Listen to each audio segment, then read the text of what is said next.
Jammu Kashmir Jammu Kashmir police में sub inspector की recruitment का प्रोसेस चल रहा था, लेकिन जब इल्जाम ये लगे कि इस रिक्रूटमेंट प्रोसेस में धांधली हुई है तो सरकार ने फौरन एक्शन लेते हुए एक इंक्वायरी ऑर्डर कर ली। लेकिन वहीं फायर एंड इमरजेंसी डिपार्टमेंट में भी जो एस्पिरेंट्स थे वो चीखते चिल्लाते रहे कि एलिगेशंस लगाते रहे कि इस रिक्रूटमेंट में भी धांधली हुई है। वो अलग अलग जगहों पर जाकर तस्वीरें दिखा रहे थे कि व्हाट्सएप के ऊपर पेपर लीक हुआ है, लेकिन उस मामले में जो है वो सरकार नहीं जागी। वहीं इस समय रिक्रूटमेंट एक बड़ा मसला इसलिए भी बना हुआ है कि अग्निपथ स्कीम को लेकर देश भर में प्रदर्शन हो रहे हैं। एक तरफ रिक्रूटमेंट का मामला और दूसरी तरफ करप्शन को लेकर, जहां भारतीय जनता पार्टी ये कहती रहती थी कि हम जो है करप्शन के ऊपर प्रहार करेंगे, वहीं भारतीय जनता पार्टी की ही कॉर्पोरेटर जो है वो कल रिश्वत लेते हुए एंटी करप्शन ब्यूरो ने उन्हें गिरफ्तार किया है। तो इन सभी मामलों के ऊपर बात करेंगे। मेरे साथ भारतीय जनता पार्टी के स्पोक्स पर्सन एडवोकेट अभिनव शर्मा है। अभिनव जी, सबसे पहले जानना चाहूंगी ये सब इंस्पेक्टर का जो मामला बना है, जिसको लेकर बच्चों ने प्रोटेस्ट जरूर किए, लेकिन उसके बाद आप भी जानते हैं कि सरकार जो है प्रेशर में आकर डिसीजन नहीं लेती है। क्या समझते हैं कि ये जो फैसला लिया गया है इंक्वायरी ऑर्डर करने का, ये केवल सोशल मीडिया पर जो रिपोर्ट्स आई, जो इल्जाम लगे, उनके बेसिस पर लिया गया है, या सरकार को भी लगा कहीं से जो इनपुट्स आते हैं या जेकेएसएसबी से जब मालूम किया होगा तो लगा होगा कहीं पे धांधली की चांसेस हैं, तब जाकर इंक्वायरी ऑर्डर हुई है?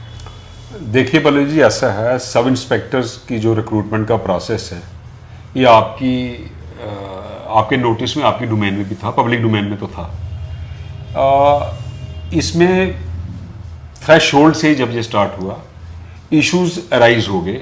पहला एज रिलैक्सेशन, बिल्कुल 28 साल मैक्सिमम एज थी, 18 मिनिमम एज थी age on 1 January in which the notification was issued. Aspirants, candidates who were aspiring to compete in the examination, they were asking for 5 years relaxation from 28 to 33, because according to them, for 5 long years, the examination of the selection process was not initiated or completed. और उनके कहने के मुताबिक under rules उनको साल में एक chance उनका राइट था, जो रेफरेंस ऑफ वैकेंसी रूल्स के मुताबिक 2005 के हर साल एक सिलेक्शन प्रोसेस कंप्लीट होना चाहिए। उन्होंने वाइस रेज की, उन्होंने इशू रेज किया, आपने भी उसको हाईलाइट किया, तो अल्टीमेटली एलजी साहब ने उनको 2 साल की रिलैक्सेशन दी एज वन टाइम एक्सेप्शन। फिर उनमें group with in group create हो गया। पहले वो एक ग्रुप था, 28 से 33 मांग रहे थे, जो अब 28 से 30 जिनको मिली, जो 30 साल तक थे, बोला वो 30 से 33 साल, अब 30 से 33 वाले कोर्ट में चले गए। कोर्ट ने उनको interim protection the that you can apply and you can compete. अब उन्होंने फिजिकल क्लियर किया है, अब रिटर्न होना है। एसएसआर भी सुनने में मुझे ये आया है कि हम इनका रिटर्न नहीं लेंगे, अगर लेंगे भी तो इनका जो है वो रिजल्ट जो है विदहोल्ड रखेंगे। अब ये आ गया इशू, जो रिटर्न हुआ, उनका रिटर्न हुआ, लेकिन उनका रिजल्ट जो है वो विदहोल्ड रखेंगे, जो सुनने में आया, क्योंकि कोर्ट ने कहा है कि उनका रिजल्ट हमारी परमिशन के बिना, जब तक हम उनकी एलिजिबिलिटी डिसाइड ना करें तब तक आप डिक्लेयर नहीं कर सकते। अब जब रिटर्न हो गया तो एक और इशू अराइज हुआ, one more issue out of various other issues, that was regarding mall practice, mass कापिंग, leakage या प्रॉक्सी अपीयरेंस। ये 3-4 इश्यूज जो आए।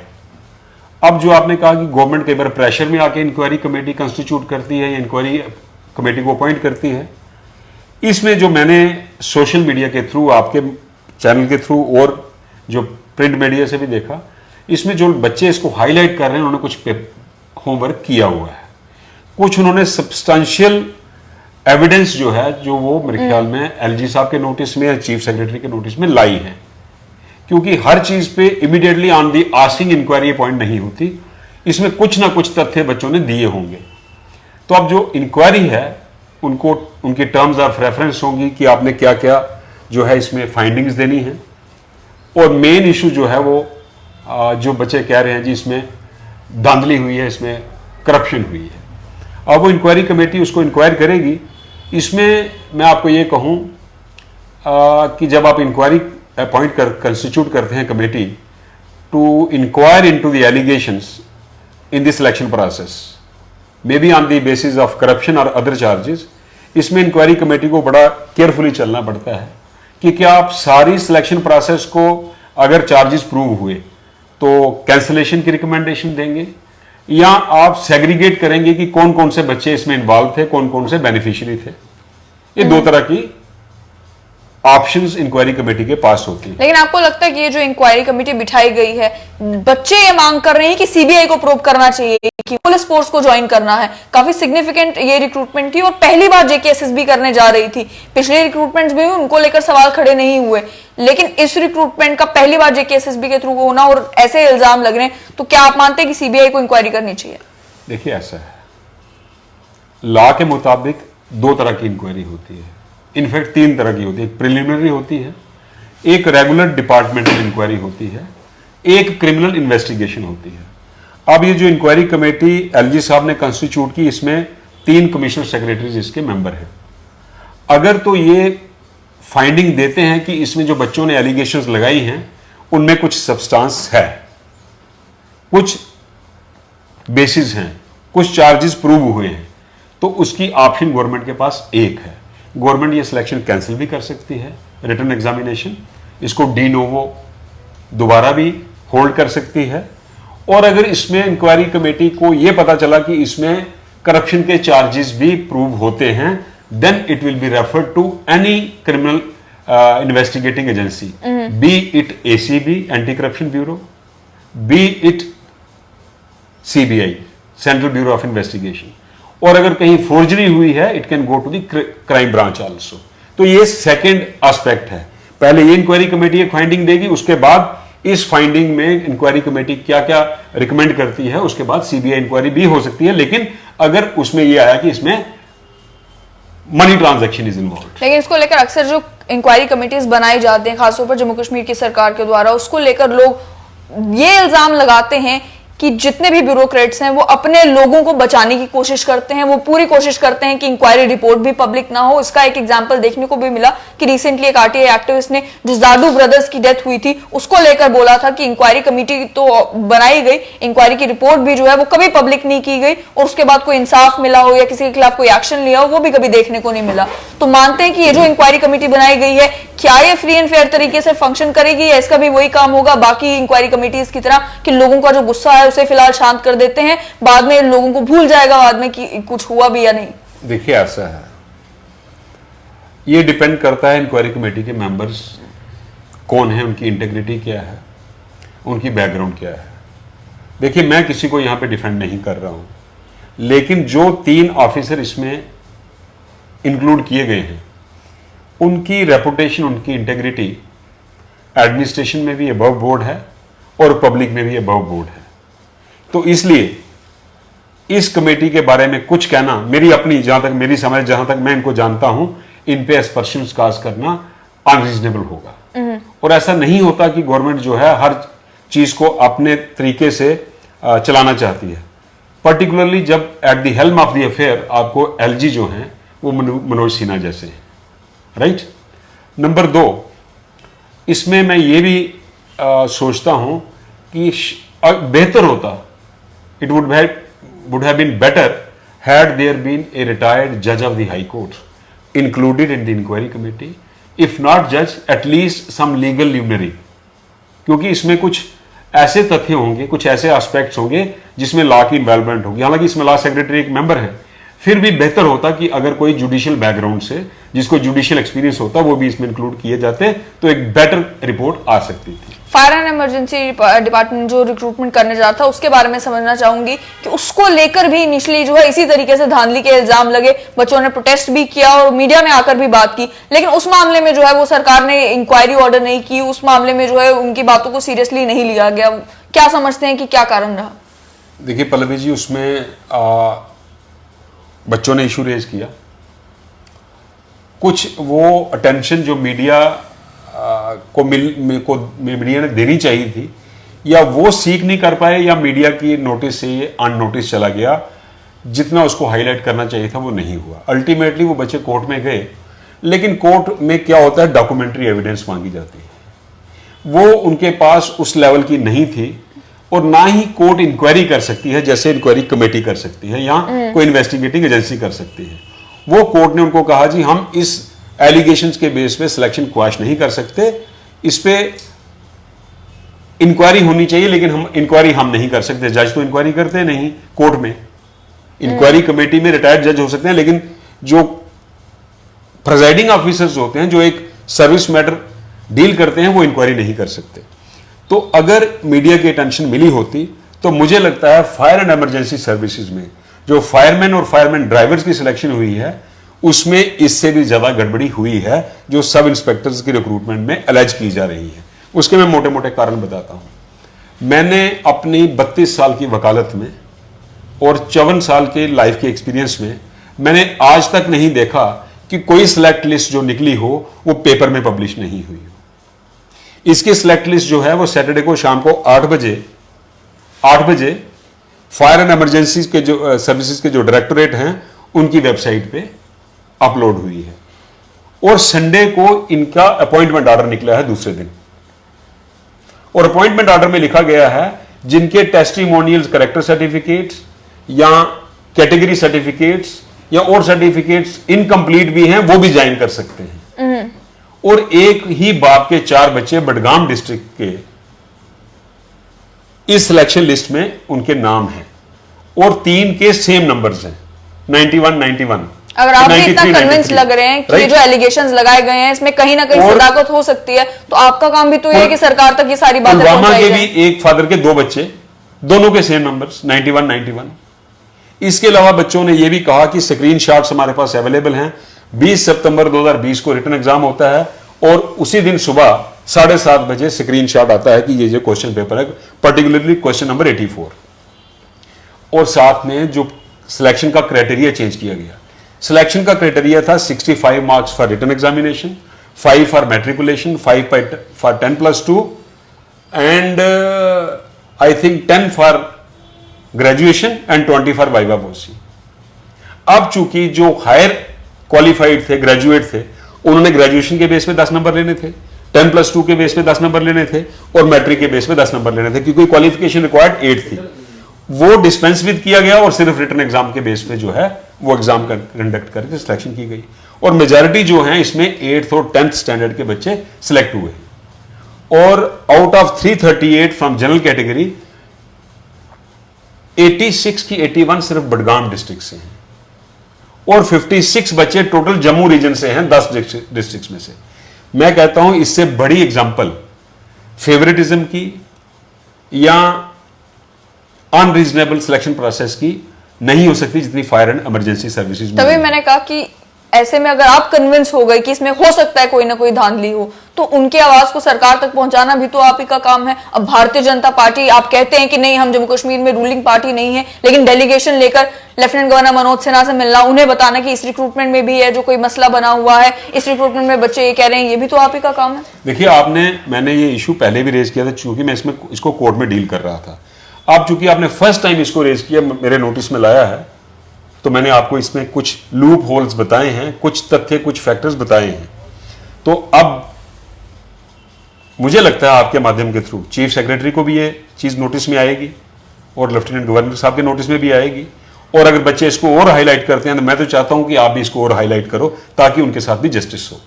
लेकिन आपको नहीं लगता कि मीडिया तो हाईलाइट कर रही है हर एक लोगों के इश्यूज को, लेकिन ये काम तो पॉलिटिशियंस के भी हैं, पॉलिटिकल लीडर्स के भी हैं कि एक लिंक बने वो सरकार और आम लोगों के बीच में। वो लिंक जो आजकल मिसिंग लग रहा है। पहले लोगों को कोई दिक्कत होती थी, वो अपने किसी एक्सएमएलए के पास, अपने किसी लीडर के पास जाते थे, उन्हें बताते थे हमारे यहाँ ये परेशानी है। आजकल लोग अगर मीडिया के पास ज्यादातर जा रहे हैं तो यही लग रहा है कि या तो अब भारतीय जनता पार्टी की सरकार सुनती नहीं है या उन्हें समय नहीं देती, इस वजह से उन्हें मीडिया के पास आना पड़ रहा है। देखिए, ऐसा कोई इशू नहीं है जो भारतीय जनता पार्टी ने टेकअप नहीं किया हो या रेज नहीं किया हो या एक्सेप्ट नहीं किया हो। तो मतलब आगे सुनी नहीं जाती। कौन सा इशू जो भारतीय जनता पार्टी ने टेकअप किया और वो रिड्रेस नहीं हुआ हो? फायर एंड इमरजेंसी की बात कर लें। फायर एंड इमरजेंसी के बच्चे कभी भाजपा के पास आए नहीं, और ये कोलेक्टिव एफर्ट होता है।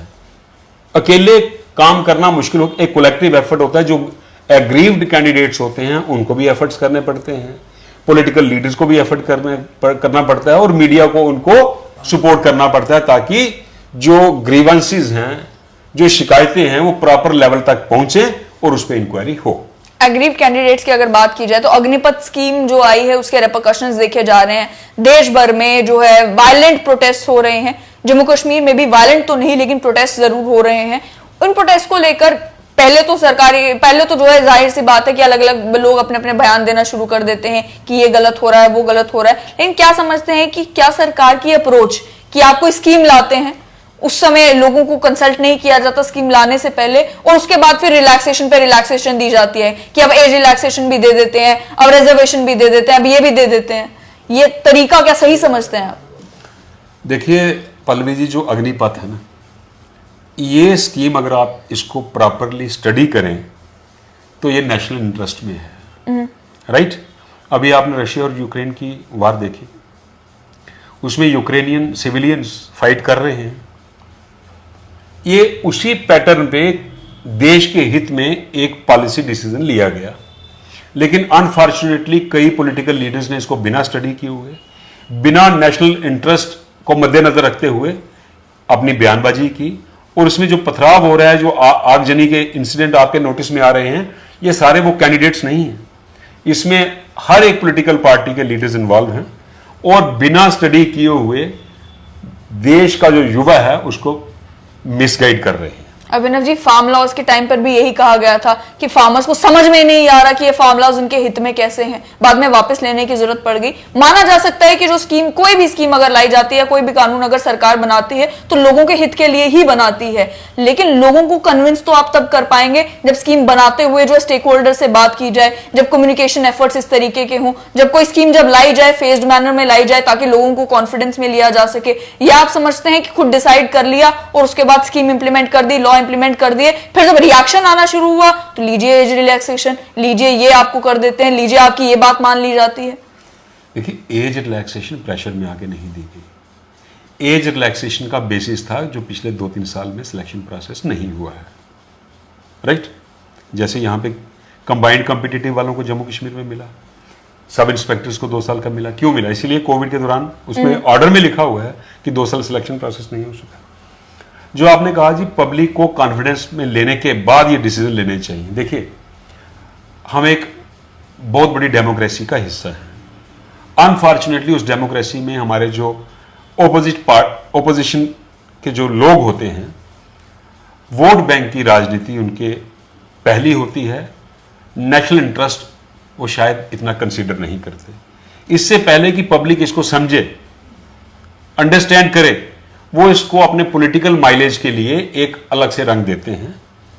इसीलिए जनता जो, देखिए अब जो अग्निपथ है या आर्मी रिक्रूटमेंट है, बीएसएफ, सीआरपीएफ या और पैरामिलिट्री फोर्सेस या बेल्ट फोर्सेस में, मोस्टली उसमें विलेज बैकग्राउंड के बच्चे होते हैं, रूरल एरिया से होते हैं। मैं नहीं कहता कि उसमें ग्रेजुएट नहीं होते या पोस्ट ग्रेजुएट नहीं होते, नॉर्मली उसमें मैट्रिकुलेट और 10+2 होते हैं, जो एक रॉ मटेरियल होता है, जो फॉर्मेटिव एज में होते हैं। उनको अभी समझने में टाइम लगता है, लेकिन वो स्वे होते हैं कुछ पॉलिटिकल लीडर्स की बयानबाजी से। ऐसा ही इसमें भी हुआ, और अल्टीमेटली मैं ये कहूं आपको, ये उनके भी हित में है, कंट्री के भी हित में है, बाद में उनको भी समझ आ जाएगा। मैं बाहर बिहार, उत्तर प्रदेश, बाकी जिलों की तो बात नहीं करूंगी। जम्मू में जो प्रदर्शन हो रहे थे, उनमें जो प्रदर्शन कर रहे थे बच्चे, जो इंडियन आर्मी एस्पिरेंट्स खुद को बता रहे थे, उनका ये कहना था कि हम 8 साल से तैयारी कर रहे थे जिस रिक्रूटमेंट को एकदम से कैंसिल कर दिया गया। अब हम अगर रिक्रूट होंगे तो 4 साल के लिए रिक्रूट होंगे। तो ये किस तरीके का लॉजिक है कि 8 साल हमें मेहनत करते हुए हो गए, 4 साल की हमारी सर्विस हो गई और उसके बाद क्या? किसने कहा आपकी कुछ 4 साल के बाद उनको निकाल देंगे? ये कहां लिखा है? मैंने पूरा स्टडी किया इसको, मुझे नहीं समझ आई कहीं नहीं। कुछ लोग इसमें ग्रेडिंग होगी, एक कॉमन ट्रेनिंग होगी, जैसे डेवलप्ड कंट्रीज में होती है। अब लोग कहते हैं जी आप यूएस को इंडिया से क्यों मिला रहे हो, अब यूके के इंडिया से क्यों मिला रहे हो, अब यूएसएसआर को इंडिया से क्यों मिला रहे हो? भाई, अगर हमने भी तरक्की करनी है, हमने भी अगर कंपीट करना है, तो हमें भी अपनी पॉलिसीज में चेंज लानी पड़ेगी। इसमें ग्रेडिंग के मुताबिक, मेरिट के मुताबिक उनको फोर्सेज अलॉट होंगी, और उसके बाद उनका प्रॉपर टेन्योर होगा। एक कुछ परसेंटेज होगी जो 4 साल के बाद एक्सक्लूड होगी, लेकिन उनको भी एक पर्टिकुलर सम ईयर मार्क किया गया और हैंडसम अमाउंट है। उसके बाद वो अपनी एम्प्लॉयमेंट में भी जा सकते हैं, लेकिन वो बड़ी कम कैटेगरी है। ये बिल्कुल एक मिथ है कि जनाब 4 साल के बाद सबको निकाल देंगे, ये पॉलिसी में कहीं नहीं है। उसके अलावा उनका ये भी कहना है कि पिछली जो रिक्रूटमेंट चल ही रही थी या जिसको लेकर ऑलरेडी कोई एडवर्टीजमेंट इशू हो चुकी थी, जिसको लेकर प्रिपरेशन चल रही थी, उन्हें कैंसिल करने की जरूरत क्या थी? आपको नई स्कीम लानी है, आप लाएं, आप उसे पैरेलल चलने दें, जो पिछली रिक्रूटमेंट है उन्हें कम से कम कंप्लीट होने दें। देखिए ऐसा है, कई बार होता क्या है, देश हित में आपको कुछ डिसीजन लेने पड़ते हैं। डिमोनेटाइजेशन हुई, जिसको नोटबंदी बोलते हैं हम, कितना हुआ एंड कराई हुआ, ठीक। अब ये डिसीजन जो है, अगर मेजॉरिटी को पसंद नहीं है कि ऑलरेडी एडवर्टीजमेंट हो चुकी थी, तो आज ही आपने देखा डिफेंस मिनिस्टर के रेजिडेंस पे एक मीटिंग हुई है। मे बी इसका आउटकम क्या हो, यह भी हो सकता है कि जो पोस्टें ऑलरेडी एडवर्टाइज हो चुकी हैं उनका सिलेक्शन प्रोसेस पुराने क्राइटेरिया के मुताबिक हो और ये पॉलिसी इन फ्यूचर अप्लाई हो। ये आउटकम शाम तक आ जाएगा। अब रिक्रूटमेंट से थोड़ी हटके अगर बात की जाए तो भारतीय जनता पार्टी हमेशा ये बात करती थी कि करप्शन को जो है वो जम्मू कश्मीर से दूर कर देना है। कल का ही इंसिडेंट है कि भारतीय जनता पार्टी के एक कॉर्पोरेटर और उनके हस्बैंड जो है उन्हें एंटी करप्शन ब्यूरो ने गिरफ्तार किया हुआ है मलबा सर्टिफिकेट इशू करने के लिए 10,000 रुपए रिश्वत लेते हुए। तो मुझे ये बताएं कि जो पार्टी बात करते हैं इंटेग्रिटी की, बात करते हैं एंटी करप्शन की, 10,000 रुपए रिश्वत लेते हुए पकड़े गए। देखिए ऐसा है, पॉलिटिकल पार्टीज हर कंट्री में है, हिंदुस्तान में भी है। अब भारतीय जनता पार्टी ने ये कभी नहीं कहा कि भारतीय जनता पार्टी में कोई भी आदमी जो है वो उसकी इंटेग्रिटी डाउटफुल नहीं हो सकती। हम पार्टी एज ए होल बात करते हैं, party with A difference, nation first, party second, self last, right.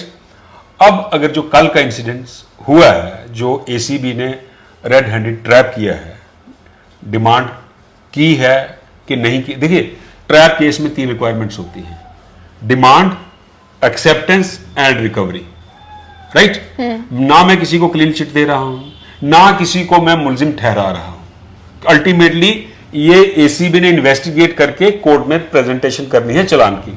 उसमें 3 चीजें प्रूव करनी होती हैं, डिमांड, एक्सेप्टेंस और recovery. In the absence of demand अगर एक्सेप्टेंस और रिकवरी भी हो तो वो प्रूव नहीं होता। लेकिन मैं ये कहता हूं, अगर किसी ने जुर्म किया है तो कानून ने अपनी कार्रवाई करनी चाहिए। और भारतीय जनता पार्टी अगर किसी ने गलती की है, किसी को सर्टिफिकेट नहीं देती, राइट। और गलत कहीं भी कोई हो सकता है, गलत कहीं भी कोई हो सकता है। कल को मैं अगर गलती करूं, मैं रिश्वत लेते पकड़ा जाऊं एज ए कारपोरेटर या एज ए किसी और पोजीशन में, तो इसमें कसूर मेरा है, भारतीय जनता पार्टी का नहीं है। लेकिन इसमें इंटेग्रिटी मेरी गलत है, भारतीय जनता पार्टी। लेकिन इसमें लोगों में ये भी है कि मैं चलेगी है कि जितने भी कानून लाए जा रहे हैं, कानूनों में जो संशोधन किए जा रहे हैं, जिसमें कॉर्पोरेटर्स को, पंचायत मेंबर्स को, सरपंचेस को ये एक्स्ट्रा ताकतें दी जा रही हैं, ये भी एक करप्शन का एक अड्डा बनाया जा रहा है। पहले लोग ये कहते हैं कि रेवेन्यू विभाग के ऑफिशियल्स हैं वो पैसे दिया करते थे, अब जो है आपने ताकतें सरपंचेस, पंचेस, कॉर्पोरेटर्स को दे दी है कि अब वो पैसे लें तो ये सारे सर्टिफिकेट इशू करें। बिल्कुल ठीक कह रहे हैं आप। कल को अगर मैं करप्शन करता हूं किसी काम करवाने के लिए और मैं भारतीय जनता पार्टी का स्पोक्स पर्सन हूं, तो मेरी गलत नीतियों की वजह से भारतीय जनता पार्टी को नुकसान हो सकता है, राइट। भारतीय जनता पार्टी की वजह से मुझे नुकसान नहीं ना हो रहा, ठीक। इंडिविजुअल गलत हो सकता है, पार्टी गलत नहीं है। दूसरा आपने कहा जो अमेंडमेंट्स आ रही हैं, देखिए लोग कहते थे खासकर रूरल एरिया में, ग्रामीण क्षेत्रों में, कि जनाब हम कम पढ़े लिखे हैं, हमें तहसीलदार के पास, हमें बीडीओ के पास, हमें एसएचओ के पास जाने में तकलीफ होती है। 73rd और 74th अमेंडमेंट के बाद पंचायत की इलेक्शन, बीडीसी डीडीसी की इलेक्शन हुई। ये क्यों हुई? कि लोगों को ताकत उनके पास दी जाए और वो अपने चुनिंदा उम्मीदवारों से काम करवाएं। लेकिन देखिए हम हिंदुस्तानी हैं, हमारी सोसाइटी में कितनी करप्शन है ये आपको भी पता है, मुझे भी पता है, ठीक। अब power makes the person corrupt. जो पहले ताकतें अफसरों के पास थी उनमें से कुछ पंचायती राज एक्ट के अंदर पंचों और सरपंचों को, और म्युनिसिपल एक्ट और म्युनिसिपल कॉर्पोरेशन के एक्ट के अंदर काउंसलर्स को और कारपोरेटर्स को दी गई। अब ये उन पे डिपेंड करता है कि उन्होंने जनता के भले में काम करना है या अपने भले में काम करना है। ये तो इंडिविजुअल पे डिपेंड करता है। कानून में कोई खराबी नहीं होती, इंसान में खराबी हो सकती है। तो पार्टी स्ट्रिक्ट एक्शन लेगी ऐसे कोई भी व्यक्ति के बारे में अगर इंफॉर्मेशन मिलती है? 101% लेगी, इसमें कोई दोहराई नहीं है। अगर कोई गलत करता है भारतीय जनता पार्टी का कार्यकर्ता तो पार्टी उस पर फौरन एक्शन लेती है। इसमें आपको कोई दोहराए रखने की जरूरत ही नहीं है। बहुत बहुत शुक्रिया। तो आपने साफ तौर पर सुन लिया कि भारतीय जनता पार्टी के स्पोक्स पर्सन एडवोकेट अभिनव शर्मा का ये कहना है कि फायर एंड इमरजेंसी डिपार्टमेंट ने भी जो रिक्रूटमेंट की थी उसमें भी कई सारी धांधियां हुई थी। उन एलिगेशंस को भी प्रोब करने की जरूरत है और जरूरत है कि सरकार के नोटिस में वो सारे मामले भी आए जिनमें लेकर जो बच्चे हैं वो अपनी आवाज तो उठाने की कोशिश करते रहे लेकिन उनकी आवाज कहीं तक पहुंची नहीं। और वहीं जो भारतीय जनता पार्टी की कॉर्पोरेटर रिश्वत लेते हुए पकड़ी गई उनको लेकर भी इनका एक कहना है कि पार्टी स्ट्रिक्ट एक्शन जरूर लेगी।